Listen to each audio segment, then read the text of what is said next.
উত্তর সাগর অতিক্রম করে। আটলান্টিক মহাসাগরে যাওয়ার ওটাই একমাত্র নিরাপদ পথ।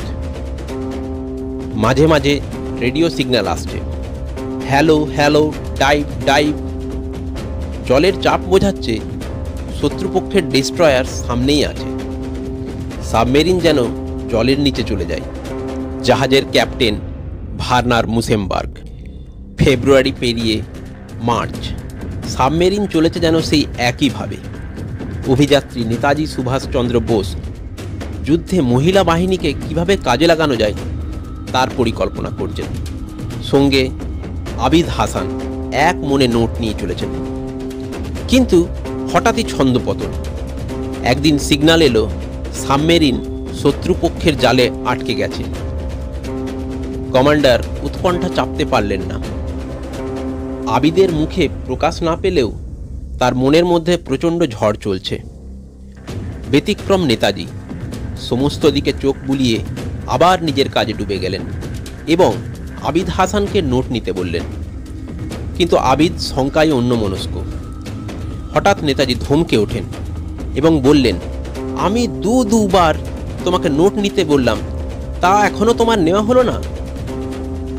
অন্যদিকে কমান্ডার ভার্নার মুসেমবার্গ দেখলেন অ্যাটাক ইজ বেস্ট ডিফেন্স। সুতরাং সঙ্গে সঙ্গে তিনি নির্দেশ দিলেন, চার্জ টর্পেডো। কিন্তু কন্ট্রোল রুমের মারাত্মক ভুলে চার্জের বদলে সাবমেরিন জলের ওপরে ভেসে ওঠে। শত্রুপক্ষের জাহাজ ঝড়ের গতিতে সাবমেরিনের দিকে ধেয়ে এলো। উদ্দেশ্য বন্দি করা। বিপদ বুঝে নির্দেশ আবার এলো, ডাইভ ডাইভ।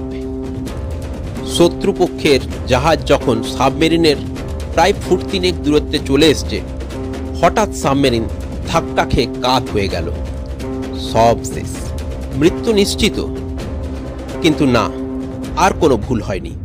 সাবমেরিন সত্যিই সমুদ্রে অদৃশ্য হলো এবং হাজার চেষ্টাতেও তার হদিশ পাওয়া গেল না। সে যাত্রা আসন্ন মৃত্যুর হাত থেকে নিস্তার লাভ করে জার্মান ক্যাপ্টেন মুসেমবার্গ যে উদ্ধৃতি করেছিল তা অনেকটা এই রকম। আমি আমার সহকর্মীদের বলছি, আপনারা অবশ্যই ভবিষ্যতের পথ চলায় আমাদের এই ভারতীয় সহযাত্রী এবং তার সেক্রেটারির কাছ থেকে জীবন মৃত্যুর সন্ধিক্ষণে দাঁড়িয়েও অবিচলিত থেকে সংগ্রামের রাস্তায় থাকার শিক্ষাটি গ্রহণ করবেন। এই ছিলেন আমাদের নেতাজি। এবং বাস্তবিকই এমন মানুষের মুখেই তো এই উক্তি মানায় যে মানুষ যতদিন বেপরোয়া ততদিনই সে প্রাণবন্ত। আমি অভিশাপ পৃথ্বীর, আমি দুর্বার, আমি ভেঙে করি সব চুরমার। আমি অনিয়ম উচ্ছৃঙ্খল, আমি দলে যাই যত বন্ধন, যত নিয়ম কানুন শৃঙ্খল। আমি মানি না কোনো আইন, আমি ভরাতরি করি ভরা ডুবি। আমি টর্পেডো, আমি ভীম ভাসমান মাইন। আমি ধৈর্যটি, আমি এলোকেশে ঝড় অকাল বৈশাখীর। আমি বিদ্রোহী সুত বিশ্ববিধাত্রীর। বলবীর চির উন্নত মমশির। আমি ঝঞ্ঝা, আমি ঘূর্ণি, আমি পথ সম্মুখে যাহা পাই যাই চূর্ণি। আমি নৃত্য পাগল ছন্দ, আমি আপনার তালে নেচে যাই, আমি মুক্ত জীবনানন্দ। আমি হাম্বীর, আমি ছায়ানট, আমি হিন্দোল। আমি চল চঞ্চল ঠমকি ছমকি, পথে যেতে যেতে চকিতে চমকি, ফিং দিয়া দি 3 দোল। আমি চপলা চপলে হিন্দোল। আমি তাই করি ভাই যখন চাহে মন যা, করি শত্রুর সাথে গলাগলি, ধরি মৃত্যুর সাথে পাঞ্জা। আমি উন্মাদ, আমি ঝঞ্ঝা, আমি মহামারী, আমি ভীতিয়ে ধরিত্রীর।